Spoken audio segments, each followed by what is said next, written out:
Hello everyone, welcome to week 12 of the Gran Turismo weekly race guide. And as you can see in the background, we are at Tsukuba and it looks like MX-5s. We'll talk about that in just a second. So in terms of the race details, we are racing 6 laps here at Tsukuba. It's a grid start, you do not need traction control, mere on sports hard tyres. Now yes, you are right, your eyes do not deceive you, we are in the MX-5.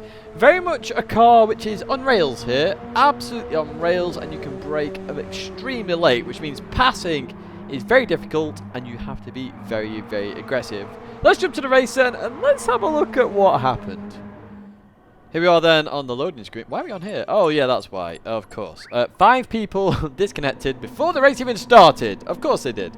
So it's actually going to be a very classic Gran Turismo race here, rather than the old 6-car style race. It's 7, but we're close enough. We're close enough here. As you can see, we're starting at the back here, and as I said in the intro, you don't need traction control here. So literally, foot to the floor, and you'll just head off. Happy days. Look at that.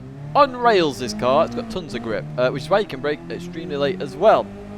It's heading towards turn 1. Highly recommend you do stay on the inside, as most people are doing there. Max power going for the outside run. I try it as well. Unfortunately, JDEX avoided somebody else there, so I had to go on an extremely wide line, which backfired massively. But even so, we're still in the race. We can continue racing as we head down towards turn 2. We're missing words now.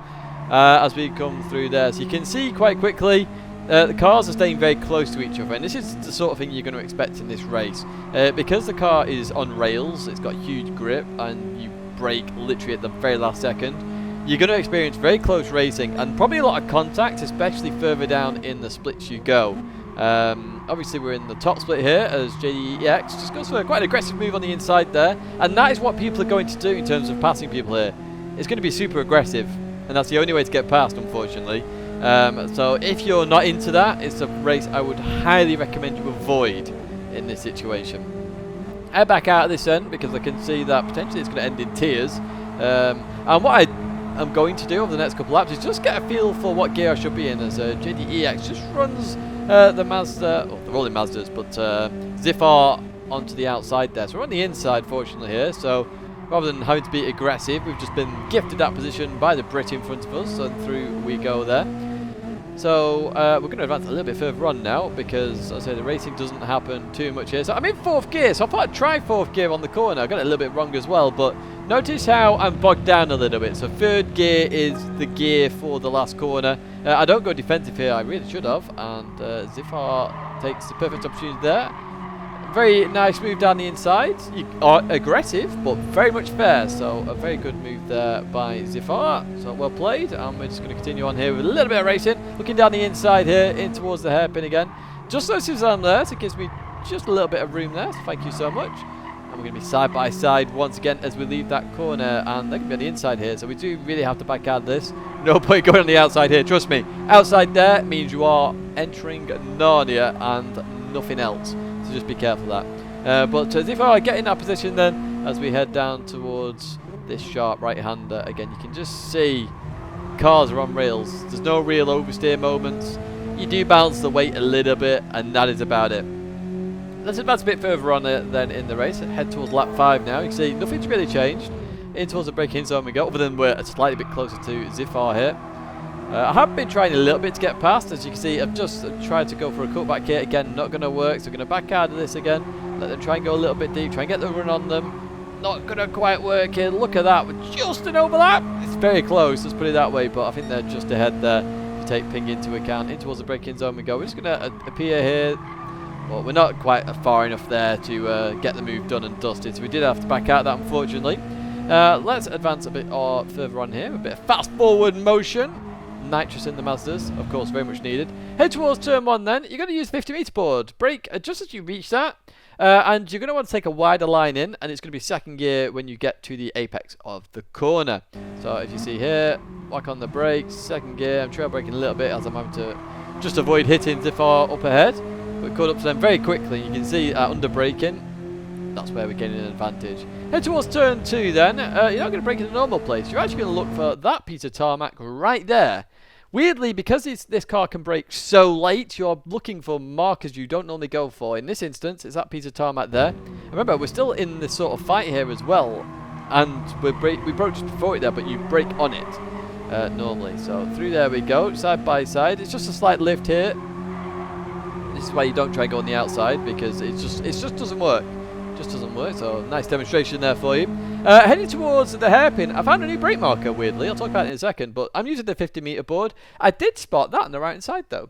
And I did start using that a little bit initially, but the 50-meter board I did use at the end of the race. So they're both markers you can use. And again, very aggressive into here if you can. Try and get it rotated and get a good run out the corner. That's the best way to do it. In terms of brake balance, they're all in the description. I'm pretty sure I was on 0 or 1 here. I think I was on 1 actually from memory. I started on 0 and went to 1.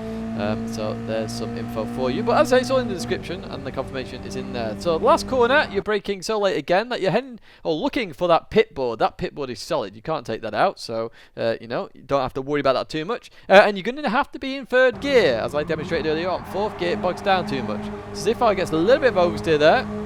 Trying to get the move done. And we're going to look down the inside here. Are we going to get it done? Towards the line we go. Not quite. So you can see there, very hard to overtake at this circuit, and when you do try and overtake, you lose lots of time. As you see, P5 to P7, we dropped off a massive amount.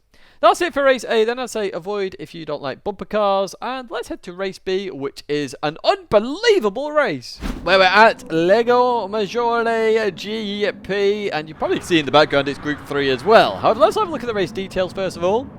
We're racing 4 laps here at Lago Maggiore GP. It's a rolling start, and we are on the racing medium tyres. Now, this race is one hell of a race. Now, I don't know whether this was just isolated to this one race, but this is going to be your go-to race for this week, I think, compared to the other 2. So, for this one, I would recommend sitting back, relaxing, and enjoying this one, because honestly, this is unbelievable and probably one of the closest finishes you've ever seen in these weekly race guides. Here we are then at the start. I didn't actually talk about cars. You can see it's going to be Supra galore at the front, but actually the FT1 was top when I joined, so I joined in the FT1. There's a mixture of all sorts of cars there. I'm not sure if that's the official Giuseppe or a different Giuseppe. I don't know. Maybe Giuseppe on the pad. Who knows? I have no idea. But we are going to kick off, as always with race B, with the track guide first of all, because it's the best time to do it, especially as this race goes on. Like, this was the only lap I could pick where there wasn't too much action, but there's action throughout this race. Anyway, we're going to kick off there. You can see, no need for traction control or anything. Nothing to worry about here. And we're going to head straight for turn 1. Well, we all know the marker for here. Why I'm even going to stop here, I don't know. But, of course, it's the white van men on the left-hand side, or women. There could be women in there as well. The dark blue one and the light blue one there. Just pick whichever one you like, depending on your Group 3 car, of course. And then head towards this right, the end of that white bit on the right side. That's what you use, just a little bit of a marker for yourself there, just to make sure you get turned in nice and easy. It's basically just a dab of the brake and make sure you're on the inside. And do this very tightly indeed. Through we go. Someone's got a penalty up there. Who's that? That's Giuseppe there. We continue on through there. Try and stay towards the left-hand side as best as you can for a good line for the right. And on the right-hand side, you've got that orange padding on the barrier. At the end of that is basically your marker for this one. And you want to make sure you dab the brake again, you know, a little bit 100% and roll off. And then turn in and try and cut the inside a little bit there. As you see, I get a good run out that corner. A little bit of oversteer actually in the FT1. Other cars, you shouldn't experience that so much. Heading down towards this right-hander then. We have a new marker here actually. So heading here, you see on the left-hand side that grey curbing. I can normally brake just after that. But on the right side, I did spot the ambulance and the car on the right side. So one thing to use there is that marker as well. And that'll be a useful marker in the future, I imagine. As always with these guides, I learn just as much as you guys do. So it's a nice little marker there. Head towards this left then. We're going to use our standard one here, which is the dark patch on the curb there on the right side. That's what I normally use. You could use to start the tarmac or the red bit on the right side as well. That's very much available to you. As we're going to the left, just a bit of understeer there. You want to cut the right as much as possible, but making sure you stay on the curve still. And then through here you go. You might have to lift in some cars. You see we're running very close to the grass there. So a little bit of a lift is worthwhile to make sure you don't get dirt on your tyres. Racing Lazarus then. Main star of the daily race guides, of course, along with Quinton, who isn't in this one, and Costa Repaired as well. Looking down the inside, and as we head towards the braking zone, you're going to use a 50-meter board mainly. That's what I use here. I talked about it yesterday in the YouTube content creators race, but basically the 50-meter board, generally speaking, is your marker. On the inside, be careful on exit. You get a little bit of oversteer like Consta did in most cars. The FT1 likes it very nicely.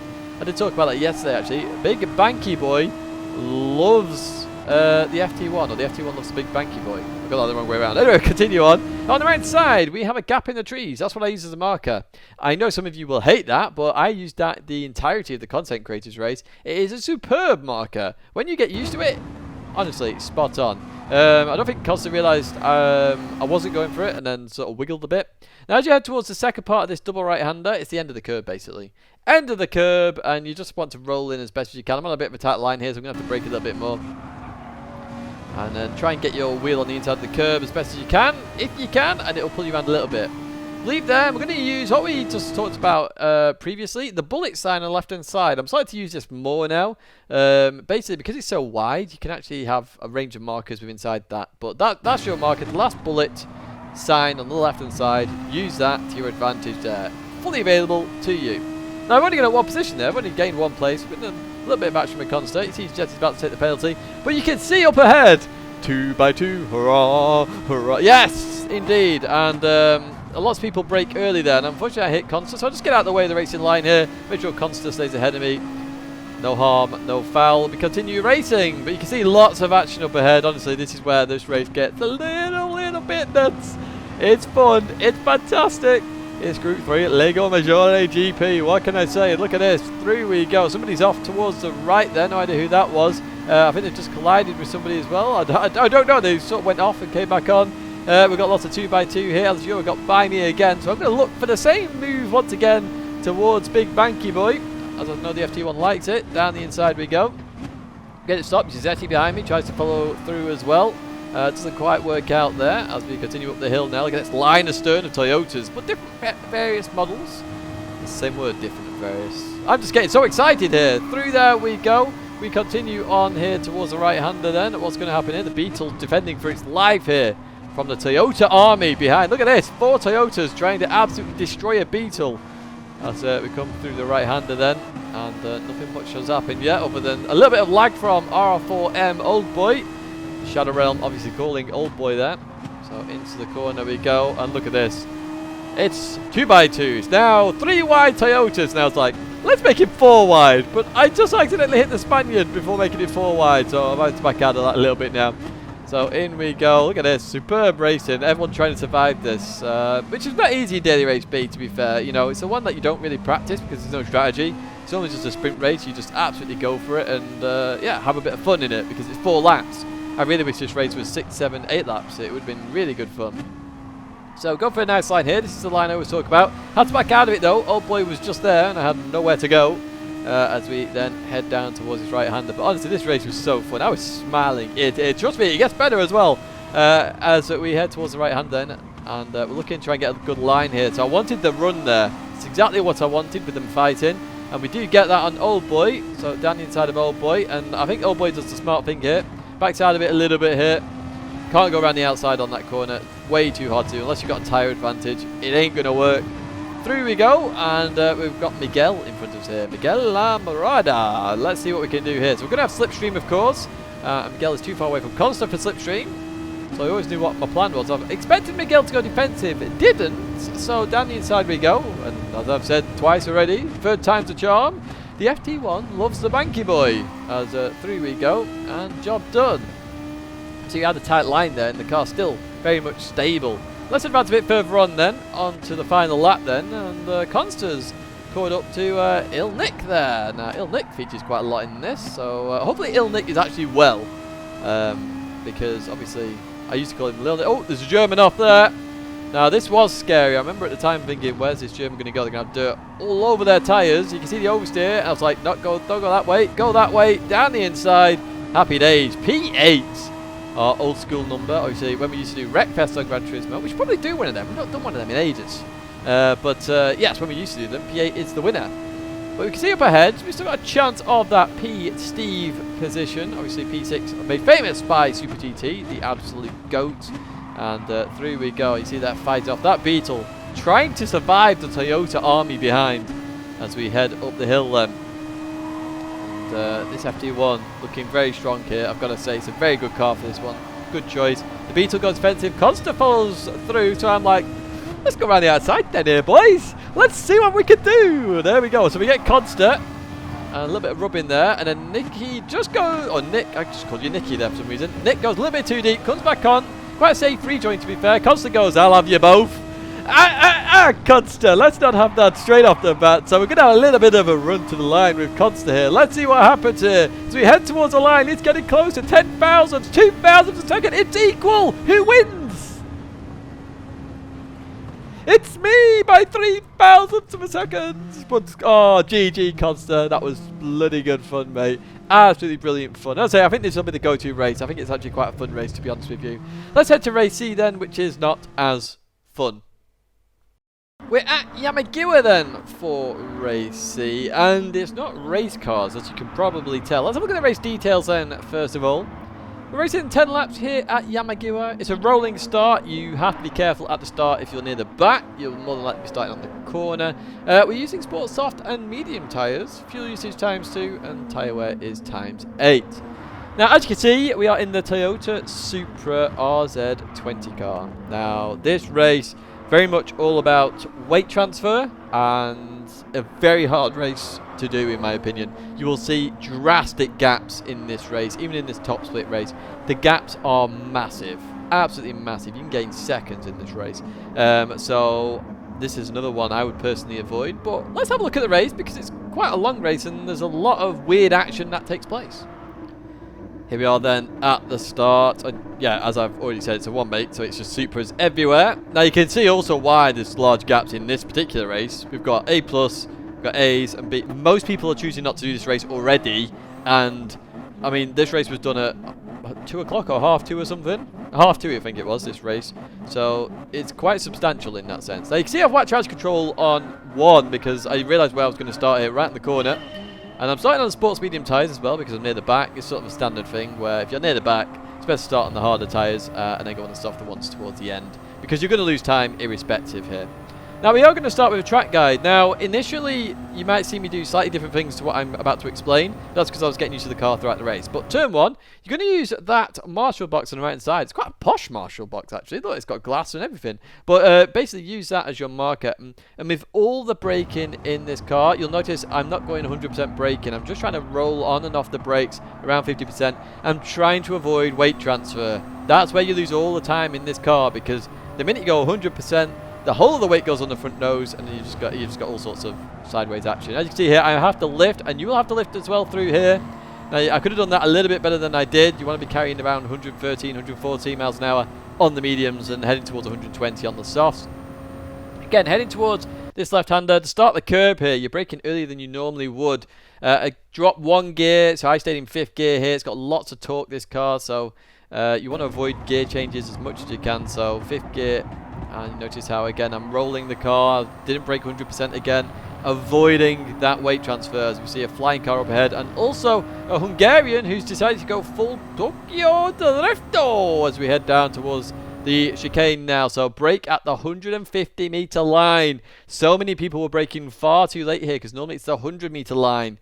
But here you want to brake at the 150. You want to settle the car before you hit the chicane, because what will happen then is you get a good run through here. You notice how everybody there lost loads of time, and I caught up instantly as we go through there. And I stay in 5th gear, actually. It sort of helps me out going up the hill. So on the inside of Elizura, as we head towards the left-hander. Now, I was using the top end of this lettering. However, as I was editing this, I did notice the barrier on the right side where the red starts. So you could use that instead to get a more accurate marker, essentially, as we come into here. So I did notice Elizura was about... I don't know if they clipped the curb or not.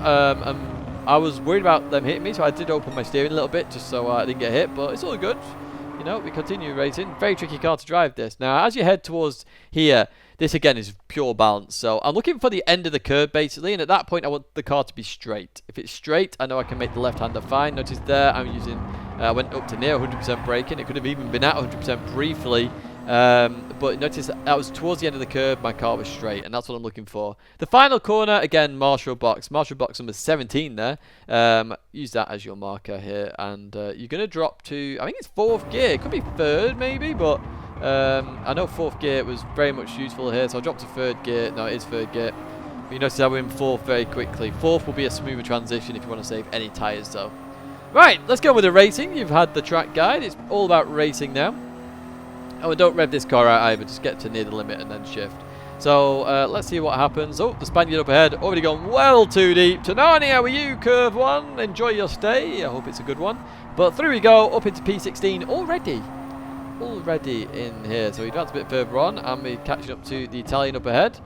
And they're going to go deep into the chicane. I saw this quite a lot. So onto the grass, not gravel. Through they go. And we just tagged them. But it doesn't cost us any speed, weirdly. You hear that slight tag. So that the servers were having a bit of a funny moment today, I think, in this race. As we head towards the braking zone. And Cyberman's just got off to Narnia as well there. So I'm not sure whether that involved the Spaniard, though, to be honest, as we'll discuss later on.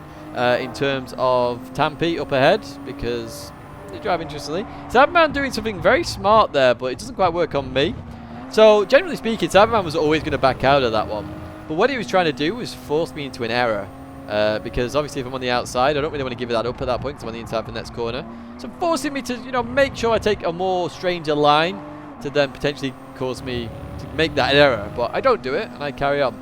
Now, in terms of strategy, by the way, I don't know if a funky one stop's possible with a stop in the lap 2. It would be very risky, especially with a weight transfer. I certainly saw a lot of people stop on the end of this lap. We go on to lap number 4, though, in terms of our stops. But we're going to try and get through here, nice and easy. Notice I'm in 5th gear. Very much trying to reduce any gear changes as much as I can here. So we advance towards the chicane. The chicane here. Through we go. And again, look at the amount of speed we catch there because people losing the rear end, the weight transfer. The minute you have weight transfer, and it's going to happen a lot in that chicane because you're jumping curbs and stuff, the minute you have it, you lose so much time, and you can see that every time we catch up to somebody. Obviously, it was an accidental hit on Baron. I couldn't really do much there, and Baron, unfortunately, goes a little bit deep. Go down the inside now. And I always say for this corner, you normally give the car on the outside the line, so here, Baron gives it me early this time. I know Cyberman was trying to force me to a mistake, but you've seen two people make the same judgment, and I also make that same judgment, which we will see later on as well. So we drive to lap number 4 then, and that TX Ampy driver has already been in the pits, so we're going to come in the pits this time. I do think stopping lap 3 is probably better, to be honest. We'll see how the tyre wear is later on. So in the pits at 21.5 seconds. Let's have a look how long a pit stop takes then. So it's 21.5, and always be careful coming out the pits, by the way. So it's now going to be 38.6. So 21.5 to 38.6. That's 17 seconds-ish. Be careful coming out the pits. You're going very slowly. If you join the racing line, you are going to cause carnage. Unless somebody's there, of course. Then you can join it freely. As you can see here, we caught up to this driver very, very quickly. But we're about to have an interesting race anyway. So in we go, and I was trying to go for some form of cutback. Didn't quite work there. Notice how the rear wanted to step out, but we corrected that straight off the bat. As we're going to head down here now then. And here we go. A little bit of oversteer. Stop the car. Just trying to get some form of run on the Spaniard up ahead, but not quite working so far. In towards the right-hander we go. Still not done here. And again, I'm trying to go for some form of cutback or run here to try and get a good run on them before a braking zone, because I know I can make up time in the braking zones. As you can see, we're not got that run at the moment, but we've got to be careful when coming out the pits, as I say. I see another Spaniard coming out here, and they straighten up there because they became aware of two cars racing, and yeah, good sportsman-like stuff there. A good awareness as well. I'd say you saw me looking behind me. You've got to be very careful leaving that pit exit. Very much a huge differing speed there, so it's always better to stay on the inside. As you approach the corner, of course, you're then going to join the racing line as the racing line turns into the corner, and you should be around that same speed then. Well, through here we go, and we've had a pretty decent run, but not enough, I would say. So the Spaniard goes fairly defensive there, but we actually outbrake ourselves a little bit here. Go a little bit deep. I actually thought I was off here at this point, but I managed to rescue it. So the Spaniard are going to come down the inside. I was aware that they were going to be close to that, so that's why I just kept the line open. No point me coming straight back onto the racing line there. It just caused an incident as we head down here. So at this point I was thinking, okay, let's go for a run. I have no idea what kind of defensive move that was. It's some form of defense by the not by Toro, but the other Spaniard. But look at that run we get through there. Beautiful run. I'd say this is where I make most of my moves, by the way. You can make so many moves by just nailing the chicane, just making sure the weight transfer stays central. So in they go, and I saw they lost the car a bit, but they sort of did the same defensive move they did earlier. A little bit of door bashing there, nothing major. It's kind of weird. It's like in the braking zone, they go sharp left for some reason. I was very confused by it anyway. But they do the same there. They just back out of it. A little bit of contact there, but nothing major. And we continue on. So you can see that logic there, always giving the outside car the room there, because otherwise it's just going to be pure carnage, trust me. Unless you're the inside car and you have such a run, then that makes sense. But generally speaking, it's normally the outside car, because they're normally the lead car anyway into that corner. But, you know, just be aware. You can see everybody's doing that same logical path there. So heading towards turn 1. Oh, this Spaniard does not look. It's quite a dangerous join there. I would have stayed on the inside, I'd say. So I had to take avoiding action. Fortunately, we survived. They showed an indicator there, but that's a bit too late. The speed differential, that's not going to work there. But we continue racing. You know, it's just a mistake. We all make them. I make them. You make them. In fact, you're going to see a mistake from me shortly, where I am potentially going to meet one of our best mates in this game. But we'll see. So I'm going to go down the inside of the Spaniard now. Now I realise they're going to be on the medium tyres at this point, because they've come in so late. So let's see what we can do here. So good bit of racing here. Look at this, beautiful stuff. And we just give just enough room on exit, but they don't have quite the grip to hold with the softer tyres. So we do get that position up to P12 then. Nice and easy. In towards the braking zone we go once again. And you're about to see us once again gain a huge amount of time on the guys ahead. Even though that chicane was pretty dreadful. In all my chicanes, that's one of the worst ones I've done, and I still gain time. There's so much time in that chicane. It's kind of crazy. So Padawan goes defensive there on the Spaniard. Doesn't quite work out, but we're going to go for a lovely little cutback here. So look at that, beautiful. That's how you do a cutback, ladies and gentlemen. If you want to know what one is, there you have it. As we then continue on a bit further on. So we're getting close to the Spaniard now, trying to get that move done again to get back into P9 here. Let's see what we can do heading up the hill. So you can see we're right behind. A little bit of, you can see the server issues going on there. Everyone was having different sorts of ping throughout this race. They go defensive, superb defensive move there. So I was thinking around the outside, is it possible? Not really going to be that much possible. So I'm thinking, okay, let's try and get the momentum for the chicane. So through we go. But we're about to meet our friend Barry R. And yes, that's because I just clipped the grass. If I was fully on the grass, it would have been fine. But I just clipped it. And just to make matters worse, yes, a penalty. I lose like 5 seconds, but oh no, that wasn't enough for the game. And I deserve a 1.5 second penalty. But what frustrated me even more is I was behind the Spaniard again. I was like, oh no, you're kidding me. It took me ages to get past cleanly. Anyway, we continue on anyway towards the braking zone here.